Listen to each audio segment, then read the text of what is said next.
The Canon RF 100mm f2 lens has been spotted in the field. But what about the rest of the RF lenses we're supposed to get this year? I'll cover those too. Let's get into it. Delivering informative capability-based reviews and tutorials on camera gear, filming techniques, and content creation. Hi, I'm Simon and this is The Ordinary Filmmaker. If you're new here, subscribe to get notification of new videos as they come out. And all the links to everything I talk about in this video, including gear such as lenses, are placed in the description down below. Canon Rumors reports that the RF 100mm f2 is in the hands of select photographers. I don't have any more information than that, and neither does Canon Rumors. Now this rumor is rated as a CR1, which means it comes from an unknown source, so a teaspoon of salt is needed with this one. I'll keep you posted on this lens as news updates. But as today is the first day of June, can you believe we're already halfway through 2020? It's time to revisit the rumored lenses that we talked about earlier in this year. This is a list of all the rumored lenses that we're supposed to be getting in 2020. I started this list back in February, but I've since updated it. So at the top of the list, we have the RF 135mm f1.4, or is it going to be an f1.8? Well, when this rumor first came out, Canon Rumors gave it a CR1 and said it's going to be an f1.4, so it came from unknown sources. But more recently, from canonrumors.co, they've come out and said it's going to be an f1.8. So at this point, it could be an f1.4, it could be an f1.8. We don't have a date on when this one's supposed to be coming out, but the next one on the list is the 17-70 f3.5 to 5.6. It is image stabilized, so it's going to work well for filmmaking as well as photography. It was initially announced on January the 23rd, 2020, and it was a patent filing. So this one isn't a rumor. So we are most likely going to be seeing this. When you see a patent filing, it's pretty good indication that we're going to see it, but there's no guarantee. There was no date mentioned or anything like that. Now the next lens on the list is the 50mm f1.8. This is going to be one of those pancake lenses. It's probably not going to sell for more than somewhere between $100 and $250, most likely somewhere around $150. It's great for filming, it's great for portraits and that kind of thing. The next lens on the list, I really like this lens. This is the 70-400 f4.5 to 5.6. This is going to be an incredible lens for doing astrophotography, for doing wildlife. Not exactly the lens you're going to get if you're going to be doing portraits, although you could do that at the low end at 70mm. Now this lens was first reported on January the 8th, 2020 from Canon Rumors, and they gave it a CR2, and that's good news. That means this is coming from a known source.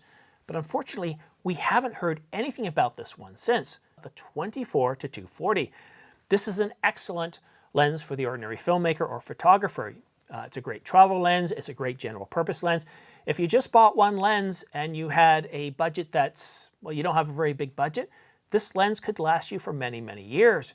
It's great for landscapes, photography, all sorts of photography from landscape to portraits. It's great for filming. Only negatives about this one here is that, well, it's not weather sealed, so it's not an L series. And it might not be as sharp as the L, well, it won't be as sharp as the L series lenses. Now, I'm kind of excited by this one, but when I look at the price of $899, I really kind of look towards the 24-105. Yes, it's only a 4x optical zoom, but you get that weather sealed, it's a little more rugged, you get better quality, you get better low light performance, because you get that f4 throughout the entire focal range. Now, if you're looking at getting a camera such as the R5, then you can actually get around that 4x optical zoom. Now, if you get the R5 and you marry this lens up to that, well, you can go ahead and shoot in 4K, and that'll give you a 2x optical zoom over 1080p. So you're up to 8x. Or you can shoot in 8K and deliver in 1080. And now you've got a much greater optical zoom in because you've got all that detail. They're assuming that the R5 gives us an awful lot of detail in 8K to use it as a master file. Now, for most of us, we're probably not going to be shooting in 8K most of the time. Most of us are probably going to shoot in 4K and downsample to 1080. And that's where you get that 2x optical zoom. So that gives that 24-105 a bit more range. The next lens on the list is the 24-105 STM f4 to 7.1. Now this lens is coming soon. It's going to be around $399. So how is that different from the 24-105 f4? Well, quality. This one isn't weather sealed.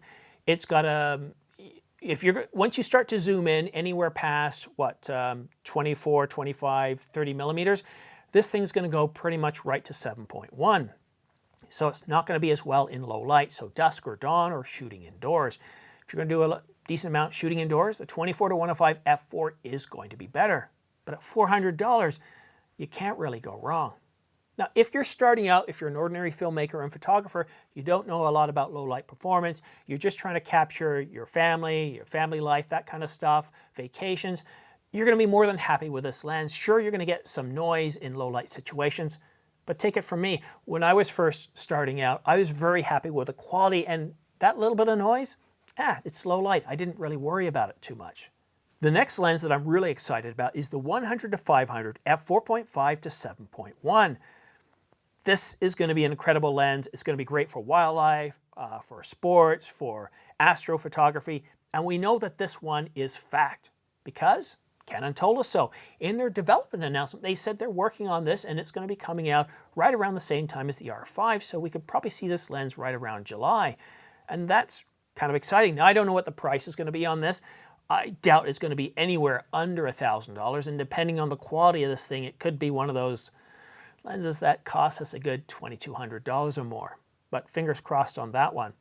The f100 f2, that's the one we just talked about today. We just got that one. It's a CR1. The last lens that we're going to talk about here is the 70 to 135. It's an f2. It's part of the holy trinity of lenses. It's right up there. You've got the 28 to 70, and then of course you've got the 70 to 135, and then you've got another lens that does under, I believe it's the 14 to 28. So the 28 to 70 is a great lens for portrait photographers, wedding photographers. It's so detailed. You know, to really take advantage of this lens, you really need a high megapixel version of the R5, and I think we're probably going to see that either later this year or sometime in 2021. So this is an incredible lens, but the 70 to 135, all you have to do is look to the 135 EF lens. You can see how powerful and how incredible this lens is. Now, at the low end, you've got 70 millimeters, which again is great for portraits, it's great for weddings. But that 135, you can so easily blur out the background and keep the subject sharp in focus. Or you can produce really detailed portraits, street photography using the 70 to 135. So that's a great, it's going to be a terrific lens. It's got a great focal length. It's going to have incredible quality. It's not going to be cheap. And we're supposed to be getting that one. So this one has been updated. We did get it from Canon Rumors. They said it's a CR1, but we have an update as of May the 20th saying that we're going to be receiving this lens in the fourth quarter of 2020.